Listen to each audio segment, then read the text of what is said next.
मंच में उपस्थित सभी लोग, सभी आदरणीय भाइयों, श्री केदार प्रधान जी ने आग्रह किया कि किसानों के बीच में आपको कुछ कहना है, और ये काफ़ी संसाधनों से समृद्ध इलाका है, जिनको हर तरीके से करीब। तो हमने अपनी स्वीकृति दी। इन्होंने बहुत ही प्रयास किया इस उम्र में, 80 साल के ही उनको हो रही है, इसलिए मैं इनको भी धन्यवाद देता हूँ इनके प्रयास के लिए। और आप जो लोग भी आए हैं, हमारी बातचीत होगी, आप लोग इस पर अपना मत भी व्यक्त करेंगे, आवश्यक होने पर प्रश्न भी करेंगे। हमारा जो भारत देश है ये गाँव का देश है। हमारे देश की कुल आबादी का 2/3 से अधिक, पहले 3/4 था, थोड़ा कम हुआ है, 2/3 से अधिक आबादी गांव में रहती है। और जो गांव की आबादी है वो कृषि आश्रित है, खेती पर प्रत्यक्ष या अप्रत्यक्ष रूप से निर्भर है। कैसे? जिनके पास काफ़ी ज़मीन है, खेती नहीं करते, किसी को बटाई कर देते हैं, तो निर्भर तो खेती पर ही है। कुछ लोग खुद अपनी खेती करते हैं, कुछ लोग कृषि मजदूर हैं। कहने का तात्पर्य है कि ग्रामीण अर्थव्यवस्था अभी भी 95% से अधिक खेती पर निर्भर।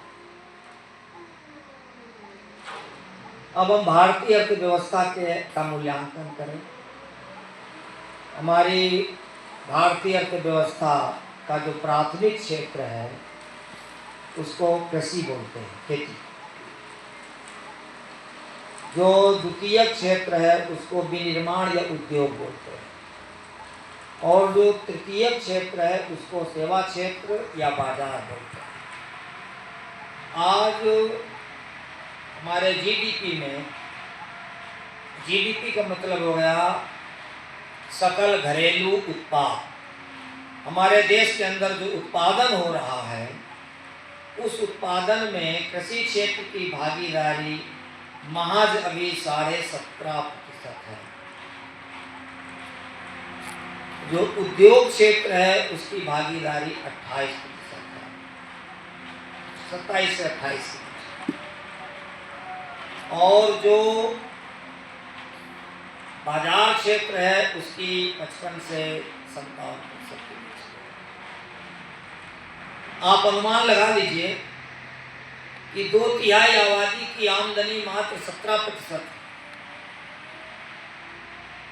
और 1/3 की आमदनी जो है कितनी है? 83%। कितनी है? 83%। अब आइए, भारत में जो धन है उसका बंटवारा कैसा है? हमारे देश के जो चोटी के 1% लोग हैं उनके पास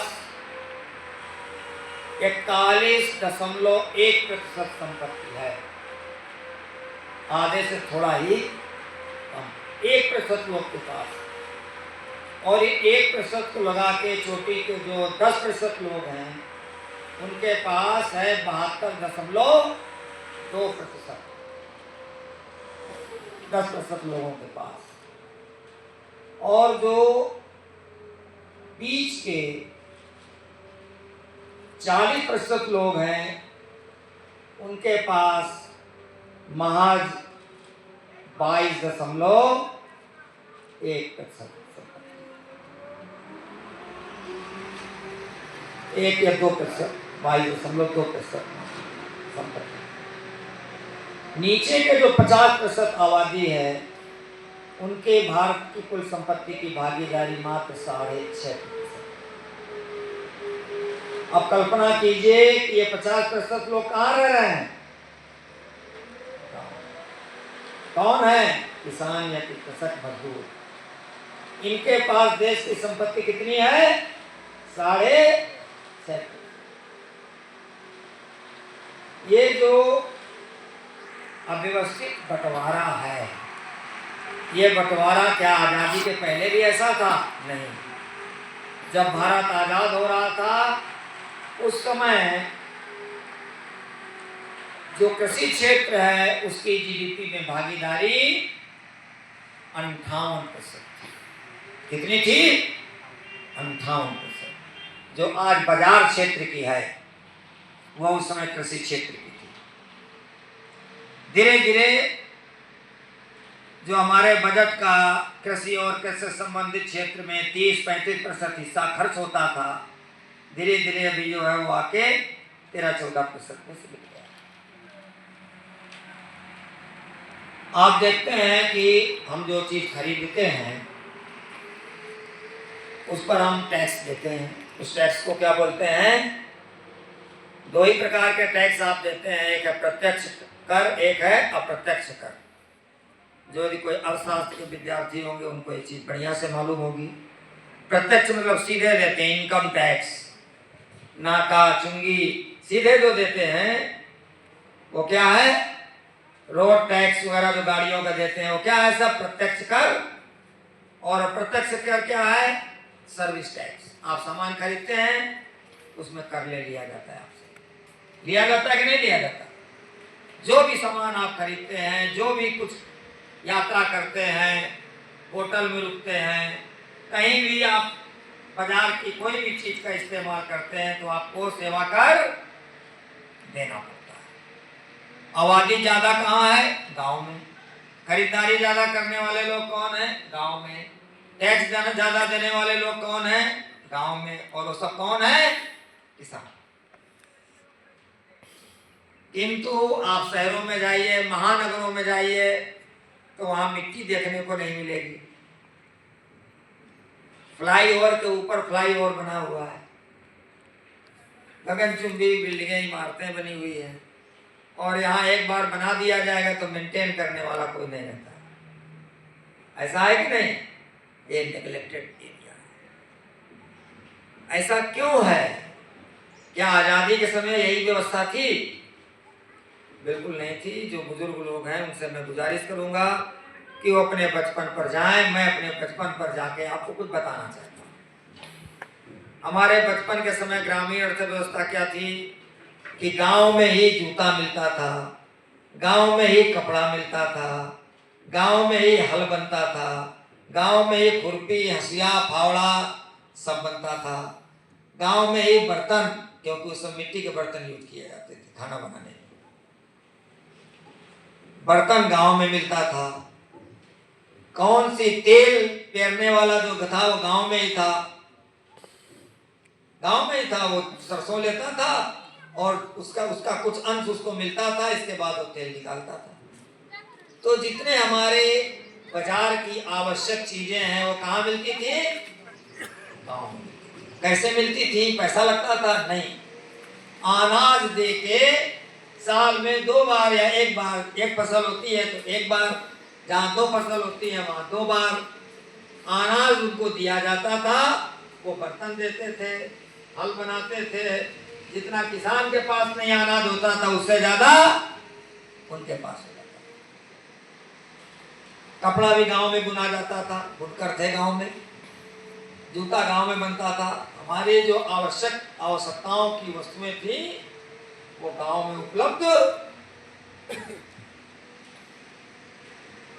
तब बोला जाता था उत्तम खेती, मध्यम पान, निषिद्ध चाकरी, भीख निंदान। तब जो है खेती उत्तम थी। अब खेती क्या है? अधम। कोई नया लड़का 11,000, 9,000, 7,000 में नौकरी करेगा जाके बाहर, किंतु खेती नहीं करेगा। गांव में युवा नहीं है, गांव में किशोर नहीं है, गांव से पलायन हो रहा है, वो लोग महानगरों में भाग रहे हैं, किंतु खेती। धान कटने के बाद यहाँ के अधिकांश खेत खाली पड़े हैं, मैंने ट्रेन से देखा, खेती नहीं। जबकि यहाँ सदा नीरा महानदी है। मैं एक नदी को जानता हूँ जो सदा नीरा है। सदा नीरा मतलब जिसका पानी सूखता नहीं है। और भी नदियां यहाँ सदा नीरा होंगी जिसके पानी को हम कृषि के सिंचाई में लगा सकते हैं। क्लियर हुआ? अब आइए वैश्विक परिदृश्य में पूरे दुनिया में मात्र 11% जमीन जो है खेती के लायक है पूरे दुनिया में, किंतु भारत में 54% भूभाग कृषि योग्य है और आज ये सिंचित है। दुनिया में सबसे ज्यादा क्षेत्रफल खेती का हिंदुस्तान में है। चाइना हमसे उत्पादन ज्यादा करता है, किंतु उससे ज्यादा एरिया में हम गेहूं बोते हैं, ज्यादा एरिया में धान बोते हैं, ज्यादा एरिया में कपास और गन्ना बोते हैं, किंतु उसका उत्पादन हमसे ज्यादा। हम गेहूं, चावल, गन्ना, कपास, इन सब चीजों में पूरे दुनिया में दूसरे स्थान में है। दूध, सब्जी और फल में एक दो फल छोड़ के हम पहले स्थान में हैं। यहाँ की जलवायु एयर कंडीशन है। यूरोप में तो बर्फ पड़ती है, किसी तरीके एक फसल ले लीजिए तो ले लीजिए मुश्किल से। यहाँ ऐसा नहीं है। यहाँ जो है धान की फसल भी 2-3 बार होती है, यहाँ भी होती होगी, बंगाल में होती है, दक्षिण भारत में होती है। तो यहाँ जो है मौसम जो है, ऋतुएं 6 हैं, मौसम जो है 3 है। खेती के लिए यहाँ माकूल परिवेश है। दिक्कत कहाँ है?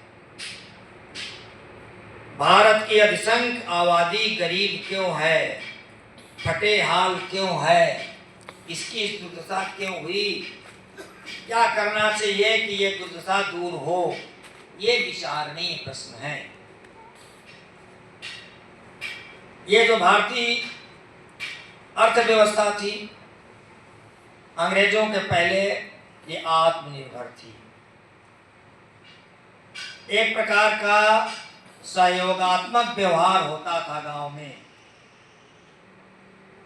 भाड़े के लोग नहीं आते थे, गांव के ही लोग बारात शादी में खाना बनाते थे, गांव के लोग ही परोसन करते थे, गांव के लोग किसी के सुख दुख में खड़े होते थे।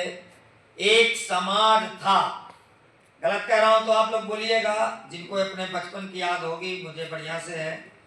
आज गांव में क्या है? आज जो है खाना बनाने वाला भाड़े से आता है। उस समय बारात आती थी तो घर घर से चारपाई और चौकी इकट्ठा होती थी, घर घर से गद्दे रजाई, गाड़े में होता था तो गद्दे रजाई इकट्ठा होते थे। ये गर्मी होता था तो घर घर से जो है बिजन डुलाने वाला भी इकट्ठा हो जाता था। ये मैंने देखा है। गांव के लोग मिलजुल के स्वागत करते थे, मिलजुल के खाना बनाते थे, एक दूसरे के सुख दुख में खड़े होते थे, क्योंकि बाजार का विस्तार नहीं था। बाजार किस लिए लोग जाते थे? नून और तेल के लिए।